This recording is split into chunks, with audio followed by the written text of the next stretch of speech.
Welcome to the business of bass. And this man is the best in the business. The business of bass. For more than 2 decades, Nathan East has earned the reputation among artists, producers, and fans as the best at what he does. He's toured and recorded with the top names in the business. Legends like Eric Clapton. Nathan is a team player. He is a virtuoso, and yet he can provide the support. Phil Collins. Nathan can play any style of music. I mean, I've never had to sit down really and say, this is what I want. You know, he hears it and he just knows. Quincy Jones. Nate is a singular bass player. Tremendous sensitivity. Lionel Richie. I will say some days, that's good for me. And Nathan and the boys will say, give us one more. That's not our best.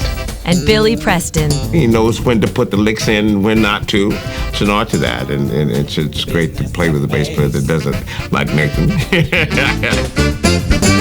The business of bass.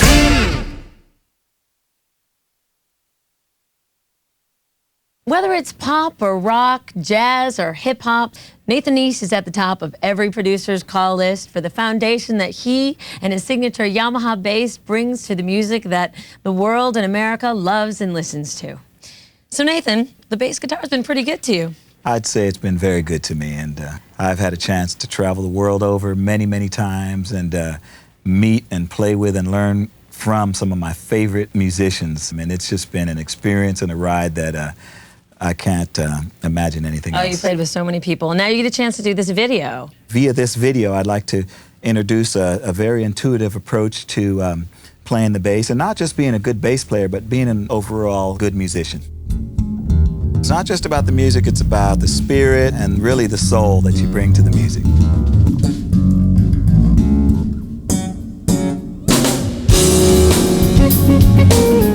Truly, the essence of a player is all about their whole feel. So whether it's, you know, commercial music, contemporary music, or whether it's jazz or gospel, or whatever it is, it's all about feel always. Once a musician reaches a certain level, technical ability is a given. It's taste and feel where you find the real individual differences. When you bring a musician in, you really don't want to say to him, this is what you play. You know, you really want him to sort of understand where you are with this particular piece of music and what is necessary. Nathan is a pro, fantastic musician, plays with a lot of authority and a lot of feeling and emotion. He plays a song and he doesn't overplay. Feel can be thought of as how in tune you are with the rest of the group, how well you understand what they're doing and where they're going. Taste is how you choose to make your musical contribution within that understanding. It's always been my approach to look for the simplest path.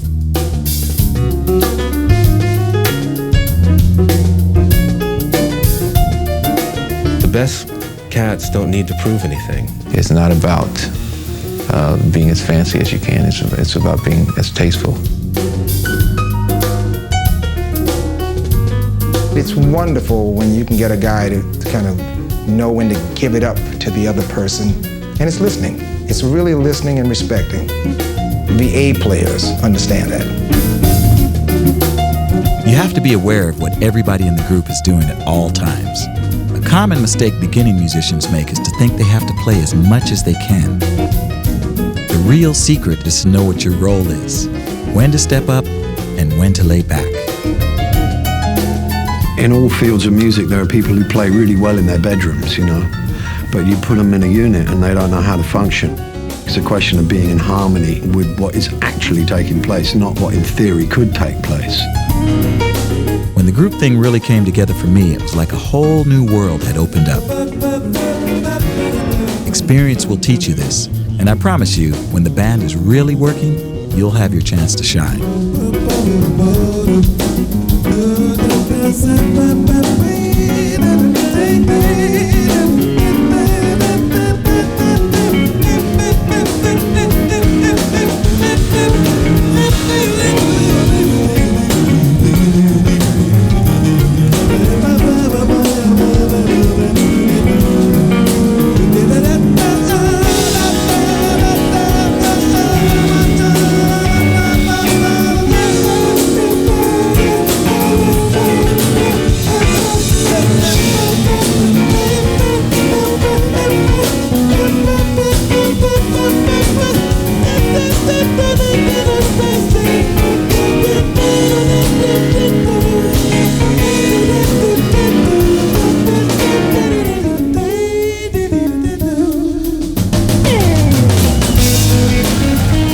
like playing with other musicians better than I do playing solo. I enjoy the dialogue. I enjoy hearing what they're doing and how what I do fits into it. And that's the exciting part, it's the dialogue. It raises my level of playing the guitar. They're going to feed me information while they're reacting to what I'm playing that will make me play something I would have never chosen to play if I was there by myself. I'm as good as, and only as good as, the guys I'm playing with. It's such a collaboration. It really isn't. I think the most divine creation is a collective one. If you can really burn by yourself, amen, great. But when you get that as a whole, that's when the divinity hits it. Everybody thinking about the same thing and feeling the same thing at the same time. It's an amazing balance of a lot of qualities.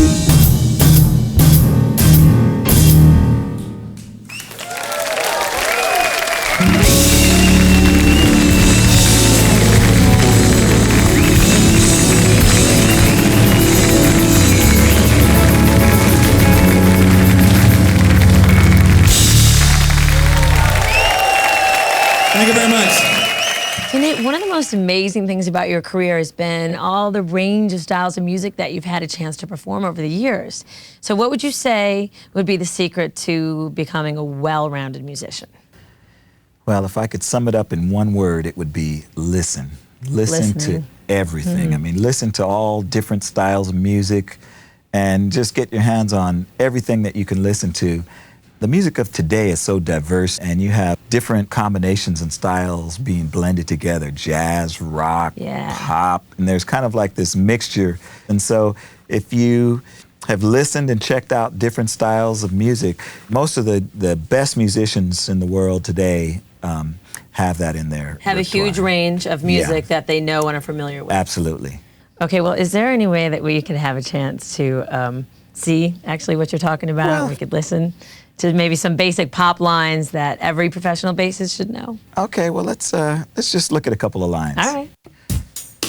First of all, let's listen to this beat here. So I'm gonna listen to the drums. And this is like the pop. Right, and I'll listen to the kick drum.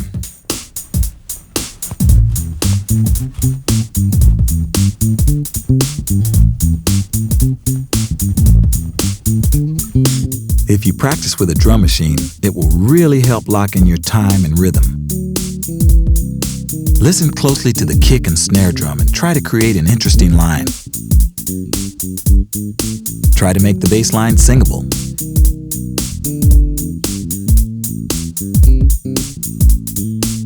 If you think about it, many popular hits revolve around a strong and memorable bass line.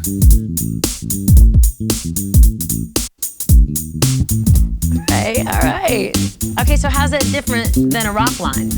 Okay, so that was that's pop. More popish. Yeah. Right. Now the rock would be maybe more of the eighth note feel, maybe stay on the same line.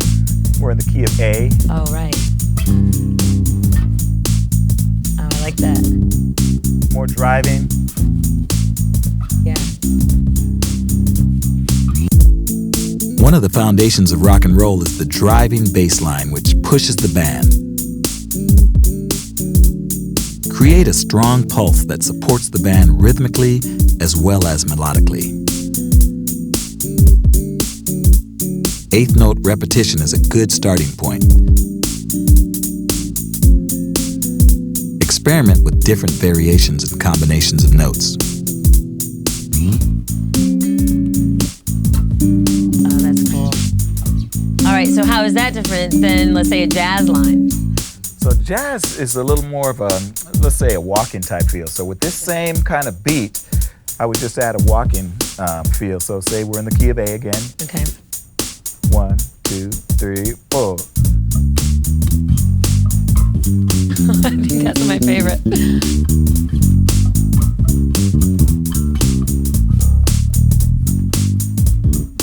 Oh yeah, I like that.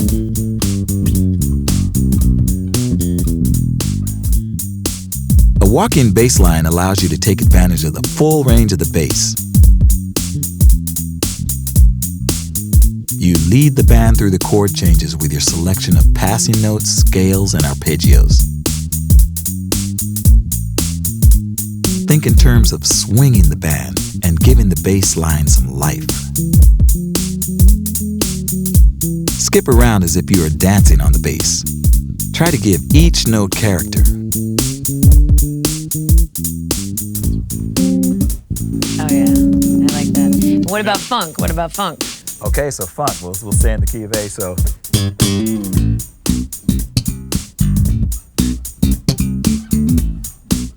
Oh yeah, I like that.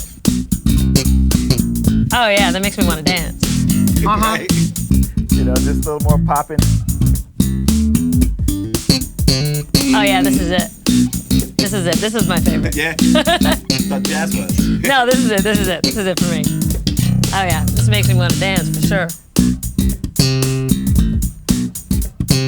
Slapping and popping styles were developed in situations where no drummer was present. In funk, the percussive contribution of the bass becomes as important as its melodic contribution. Think of the bass as a drum and create drum grooves and patterns by slapping with the right hand and hammering the strings with the fingers of the left. Oh yeah. So Nate, you describe the rhythm section, the bass and the drums, as basically the foundation of the music. So how does the bass guitar and the drummer actually work together? We kind of feed off of each other, but I listen to his kick drum and I listen to his snare and his hi-hat, and I listen to where he puts the beat. He could put it on top of the beat, in front, right in the middle, behind, a little behind, so I have to kind of really zone into what he's doing. Focus on that, then we just do what we call infectious grooves, you know, and we try to just make it feel really good, and then everyone else can add to that. And he's gonna listen to you too, because you guys are a team, right? You work together. Yeah, we are definitely married.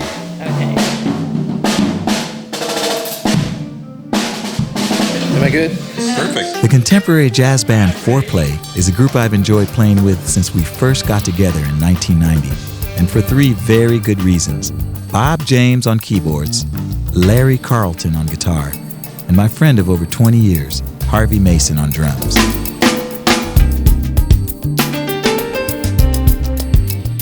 Nate's solid as a rock, and I've come to expect so much from his chair that I don't worry about it, I don't think about it.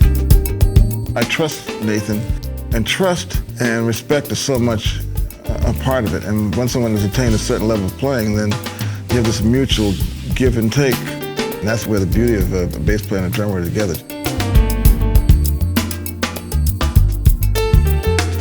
We don't verbally express it, but we do know when we are in that zone. It's just a feeling. This is it. We're on the right track now. You can just tell.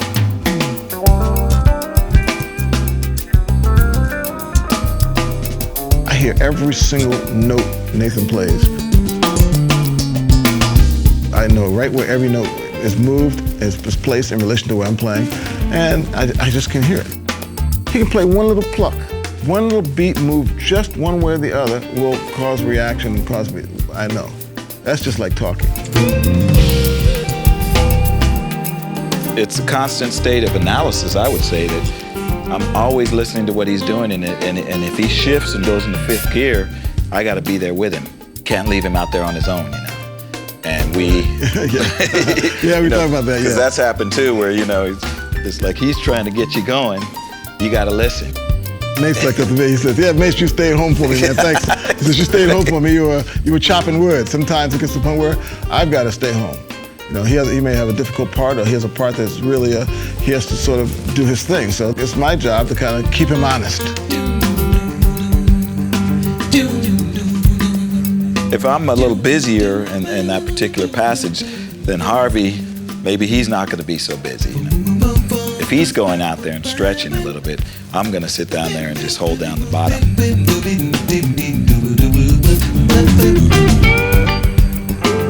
There's a lot of very intricate dialogue that goes on that the end result is it just feeling good.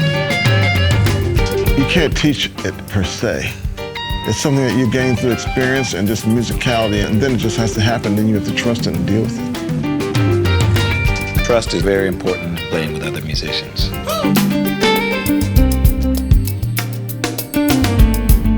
The equation is pretty straightforward. If you trust the musicians around you, you will be more comfortable with experimentation, and experimentation is what leads to musical growth. For over a decade, the other members of Fourplay have provided me with a priceless opportunity to grow as a musician in the company of some genuinely world-class players. I only hope I've given as much back.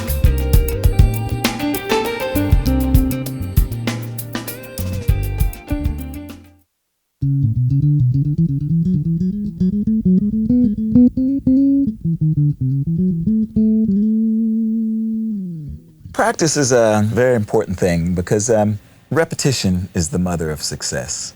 And if you do a certain act over and over again, you get better. You have to get better. So now, you're one of the best in the business. Are you telling me you really need to practice?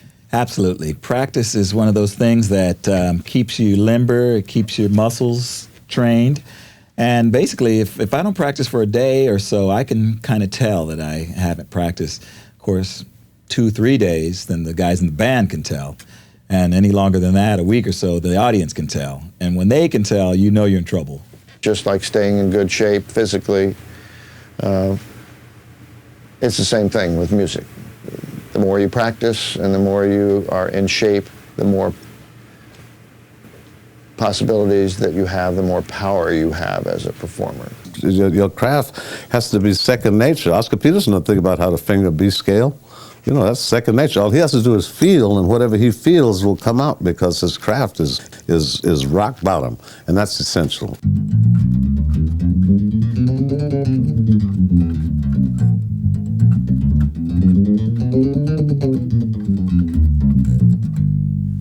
Now, what kinds of practice habits would a bass guitarist develop?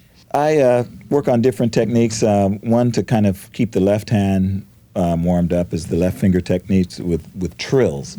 And a trill is just basically going back and forth between two notes like that. So that's fair enough. You do that slowly, speed it up. Wow, that's really cool. So does that help mostly with the left hand then? That helps with the left hand. And then, so that worked the first two fingers. Now, if I want to work the next two fingers, I do it. It's a little more difficult.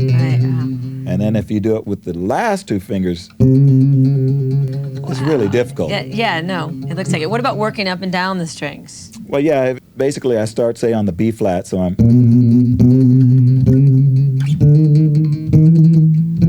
And then I can work my way up the neck and work my way across the fingerboard.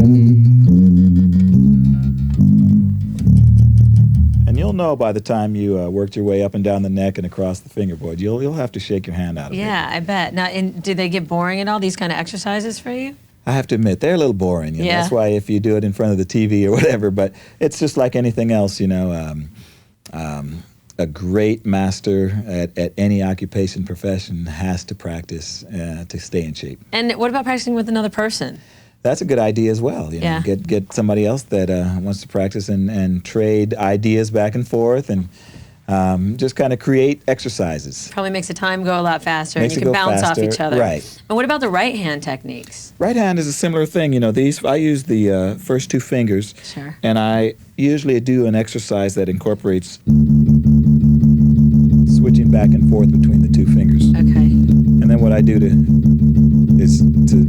make it challenging is speed it up until I can get it as fast as I can get it.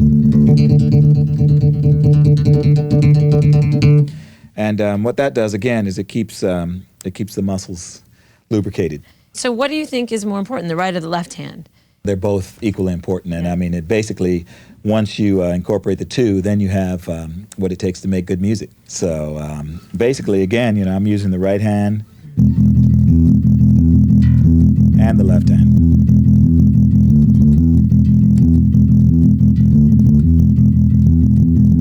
Right, so they're working together. Now, it's interesting because I notice a different sound when you play close to the bridge, and then a different sound when you play close to the neck. You have good ears. Yeah, yeah, I got a good ear. No, that's absolutely right. When you want a nice, warm, kind of fat tone, I like to play closer to the neck so you get a yeah, nice, that's pretty, different. you know, like for a ballad, for instance, if you're recording a ballad, you want it to be nice, fat, and round, you know, so I use that sound. And like you said, if we want to get closer to the bridge for a more percussive.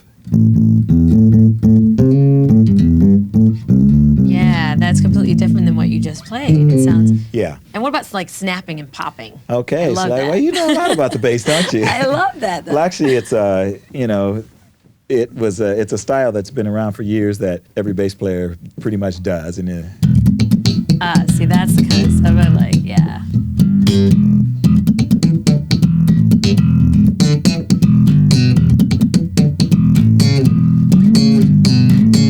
and again, people kind of start slowly and speed up.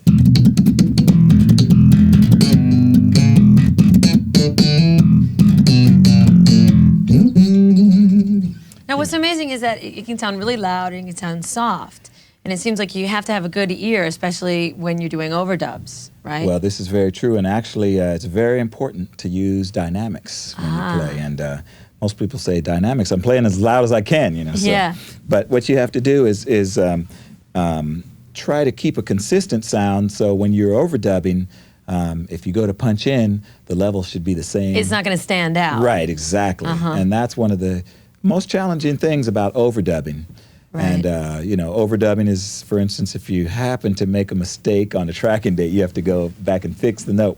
When you go back and play, you're going to want your notes to be at the same level that they were. So if you were doing a rock line, driving line like that, when I go back into overdub, I don't want it to be too soft or too loud, you know. So once again, it's about listening too, listening, right? yes.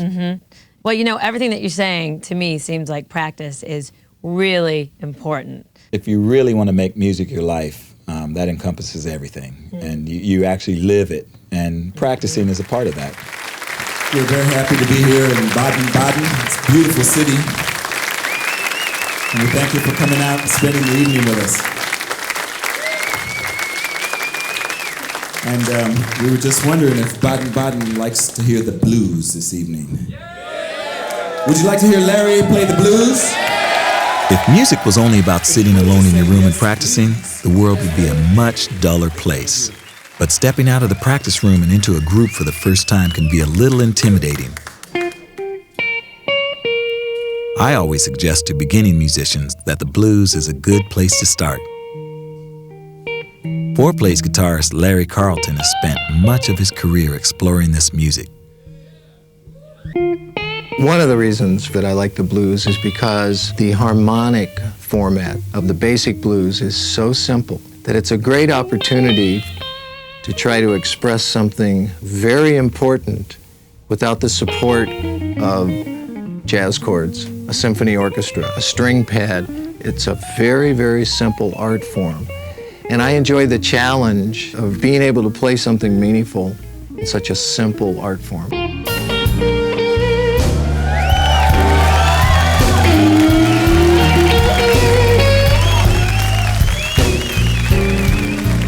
Music doesn't have to be complex to be satisfying. Playing the bass is as much a process of awareness as it is of skill, and this awareness must extend beyond what the drummer is doing. This can be a little overwhelming at first. That's the beauty of the blues for a young bass player. There's a dialogue going on with the bassist when I'm playing the blues. It's not as extensive as when you're playing jazz, which has much more improvisation. There's more chords and more substitution of chords available in a jazz song. But in the blues, I was thinking about it today that if Nate's laying down he can stay on that for the whole 12-bar blues if he chooses to, and it would be appropriate. So I have to listen to what Nate's going to do on the bass when it comes time to change chords and see if he chooses to change chords. Because if he chooses not to, and if he stays on the root, and I change to this, then I don't need to put that note in my chord. So there's dialogue going on and decisions being made, but they're all very subtle, and again, in a very simple format.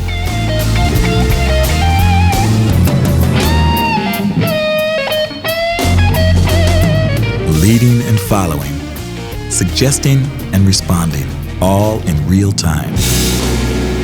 This is a learned skill for every musician to some degree. The blues is a musical form that allows you to stretch as much as you feel comfortable doing.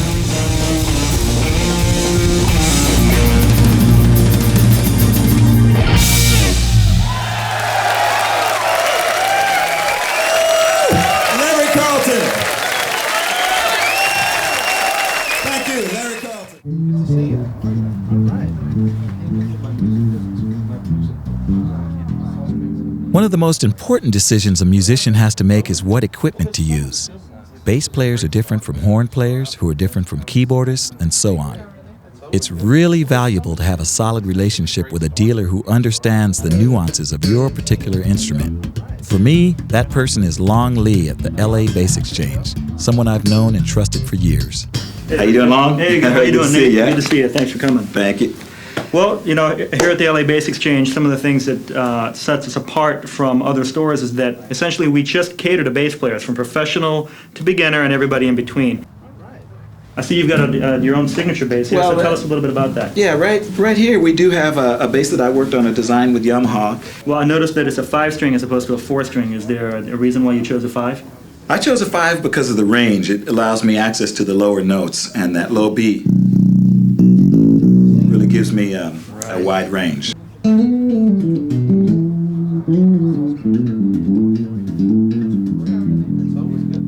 If you're stranded on a desert island, this would be your desert island bass. This would be my desert island bass. Wow. So I see that you've got a lot of knobs on this instrument. Can you tell us a little bit about what they do? We'll start with the volume knob, which is very important. And actually, I like a single volume control instead of 2 because I can actually do my swells and those little tricks like that. This is our pickup selection knob. Okay. And so we have 2 pickups here. In the middle, we're listening to both. And if we want more of a kind of like an upright bass sound or warmer sound, we'll go to just this pickup.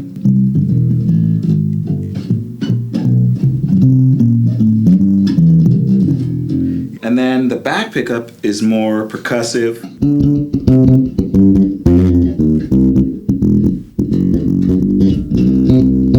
Much tighter and punchier. A little tighter, a little punchier. Right. Now we go to these, which are basically bass, mid-range, and the treble. And we know we need the bass because without it, no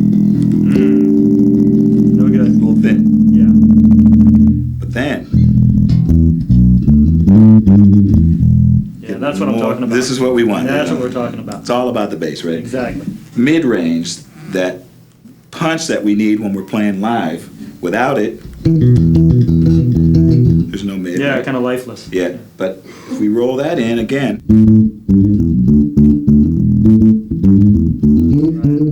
and then of course treble, because we want that nice, crisp, clear sound.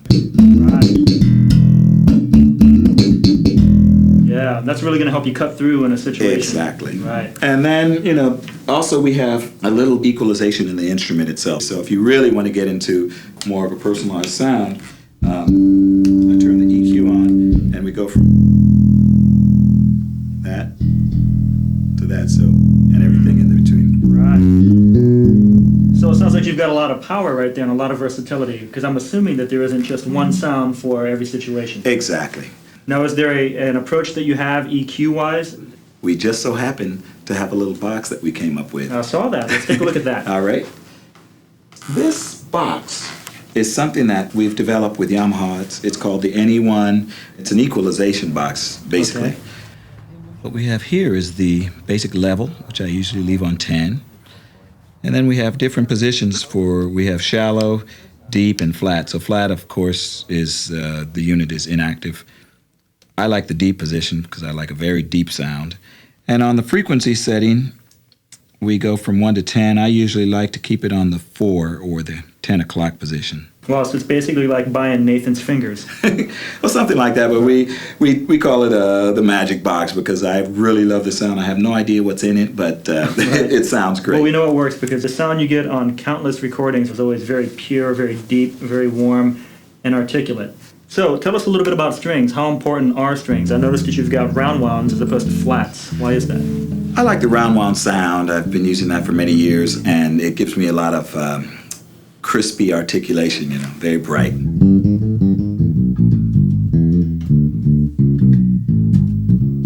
Tell me this, how important is a direct box? Well, the DI is something that goes between the bass and the recording consoles. And I actually carry my direct box around to each studio with me because I want a very consistent sound because every studio has a different direct box. The one I chose is an Avalon U5. And it basically is a sound that I really enjoy, very punchy and crispy. Well, one of the things I also see is you're using some pretty esoteric looking cables. Does it really make a difference? Actually, you were the one that introduced me to these cables made by Tara Labs. We plugged this cable in and A-B'd it to the one that I have been using, and I found that this was very, very clear and just about 15-20% sharper sound than what I was using. So we immediately stocked up on these. Right.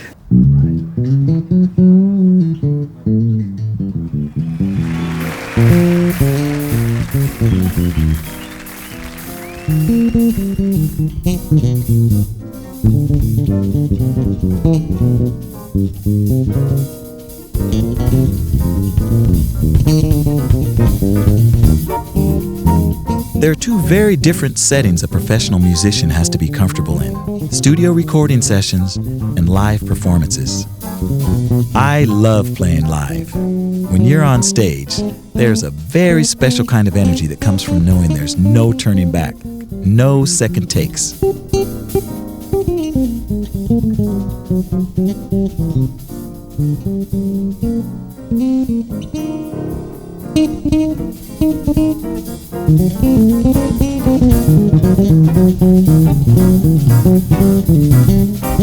Sometimes the audience is only feet away from you, so you know immediately how they're responding to what you play.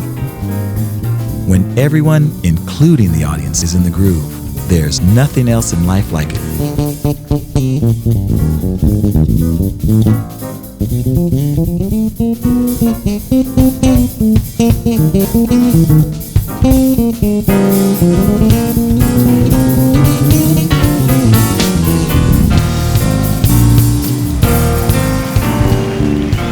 Now, Nathan, tell me, what's the difference between playing live and playing in the studio? When you're playing live, you're getting the immediate feedback and response from the audience, which is fantastic.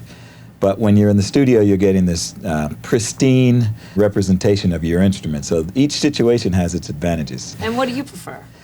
Well, I prefer the balance between the two, because just when I'm getting tired of doing too much studio work, then I can go out on tour, and then vice versa. If it gets old, you know, then I'm back in the studio. They both have their advantages. And do you think the really good musicians are the ones that sound great live as opposed to the studio? Because you know how studio musicians sometimes are just good in the studio? I use a little technique that I think about. When I'm playing live, I imagine that I'm in the studio. Oh, wow. And that gives me the discipline to really nail everything. Yeah. And then when I'm in the studio, I pretend I'm playing live. And that gives me a chance not to be in the semi-stiff environment, but more of a free-spirited environment. Oh yeah, well that makes all the sense in the world. Balance is very important to everything.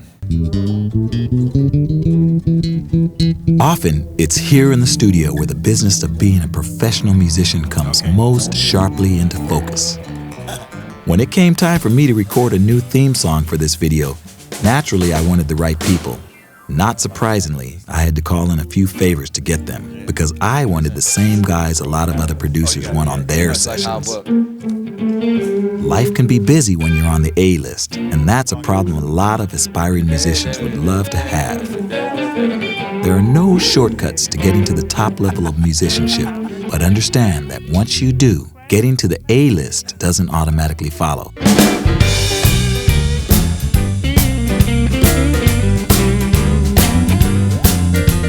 The difference between A and B players is basically experience.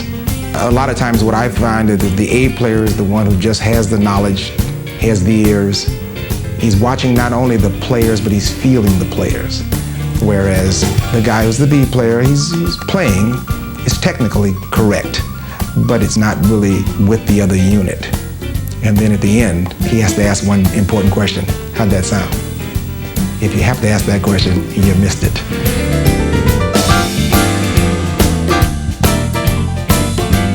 All of the great musicians that I love sound different from anybody else. And that's what I'm always looking for. If a player doesn't have that quirky individual difference, then they just become one of dozens of other regular players. You can get what you want from a lot of the B-list players, for lack of a better term. But do you want to put yourself through all that hell when you know that somebody like Nathan can come in and nail it? Lock with the bass drum, incredible feel, great choice of notes, and learn the song the first time through. I mean, what part of that don't you want to happen? Everybody ready? Yeah, we're ready. You ready? Everybody's headphones okay? Yeah. 1, 2, 3.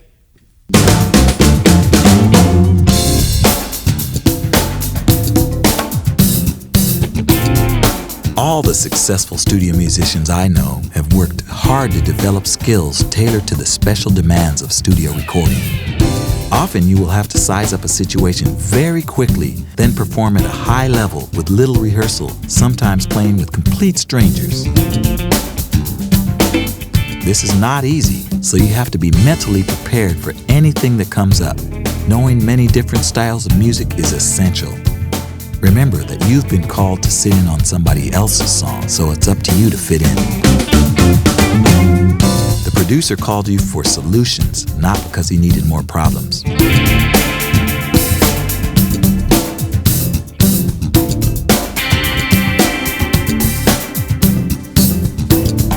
You know, you've got to come in and play what is right for the tune, and you'll end up getting more work and being respected more by your fellow musicians if you come in and just, you know, not play all over the place, but just play what is right for the song. And that's true with drummers, that's true with any instrument.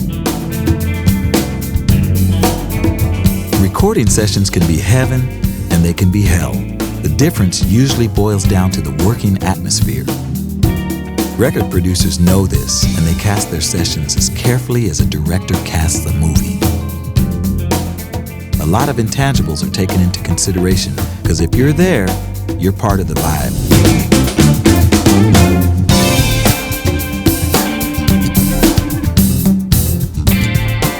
You know, you can be the greatest and know every lick and be perfect and all that, but you've got to be able to get along with people. You've got to be able to make people feel good about themselves. I mean, in my job as a record producer, my only job is to make the singer or the bass player or the drummer, whoever I'm working with, feel good about themselves. That's the only way I can get a great performance out of them, and Quincy Jones is the master of that.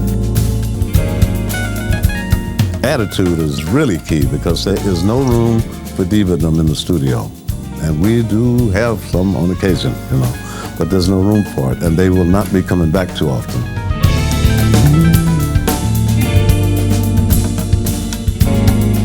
Aptitude plus attitude determines altitude, period. You can be the best player in the world. If your attitude is wrong, you won't be at the session. Have a great attitude.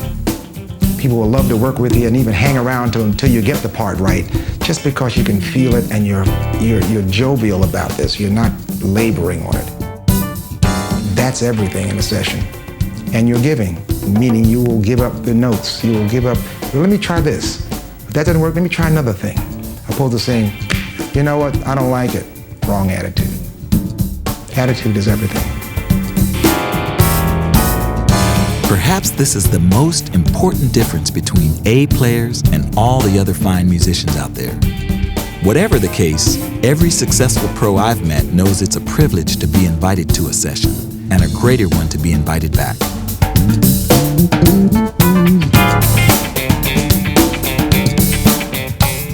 Wow, that was so cool watching you in there. Now, how would you describe the session that we just witnessed? Like, give me a play-by-play. Well, these guys deliver a performance that is just second to none.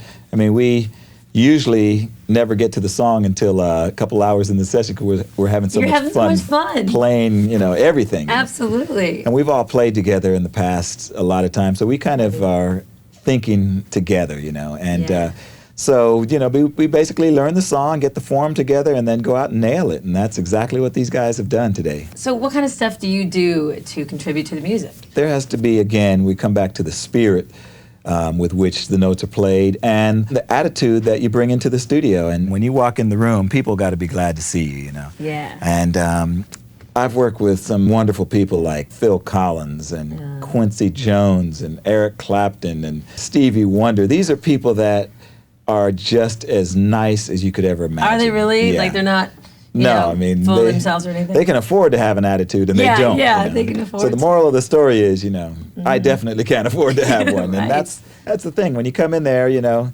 as Quincy Jones said, check your attitude at the door. Check you your know? attitude at the door. That's so cool, and it sounds like that's really important. Now, how would you give advice to a newcomer if somebody wanted to break into the business? Well, if you really want to break in, you have to have an attitude of professionalism, and you have to. This is not a rehearsal. This is the actual game now. You know, so you have to play it as though you want to win. People write to me or ask me, you know, which they do a lot. You know, how can I start in this business? You know, I'm really great and I want to start. And I will say to them, you know, confidence in yourself is the most important thing, because you're going to have a lot of people saying that you're no good, not as good as, or whatever. There's a certain amount of stubborn arrogance that may be required to get through the hard knocks of the music business, and I think that's a very good ingredient to have for a young musician. If you're coming into it for the money, get another job. Find a great job, a nice school teacher, an accountant, a lawyer. It's fabulous. It's secure. If you love it, and that's the key word, if you love doing this, if it becomes a passion where you have to do this, then come on in.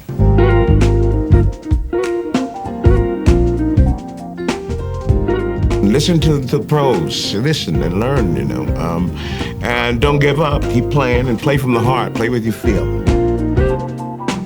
Listen, nothing more. Listen most of all. Listen to everybody, you know, not just to the drum pattern or to the chords of the song. Listen to everything. Keep the instrument in your hand so it becomes part of your body. And listen to the things that you like, because that will inspire your heart and keep you wanting to achieve on the instrument. And as you gain some experience, you'll play what you liked, and then it's very believable. As you're giving your music to someone, they go, I get it. A person's music can never be any more or less than they are as a human being. It starts with a human being. That's it. And the head and the heart. It takes both, the soul and the science. You know, you cannot fake it. Music is a unique form of human expression, and while much time is spent practicing, ultimately, your music is a reflection of who you are as a person. It's about being better. Enjoy every note. Well, you know what? It just seems that music has been so good to you. The bass guitar has been good to you, but you know what? You've been good to music too. Well, thank you. It's been a ride that I wouldn't change a thing, and I just hope it keeps going. Well, thank you so much, you know, for your insights and your inspiration into the business of bass, and all your thoughts and sharing your experiences with us. I really appreciate it. Well, anytime. And thank you so much for joining us and learning more about the business of bass.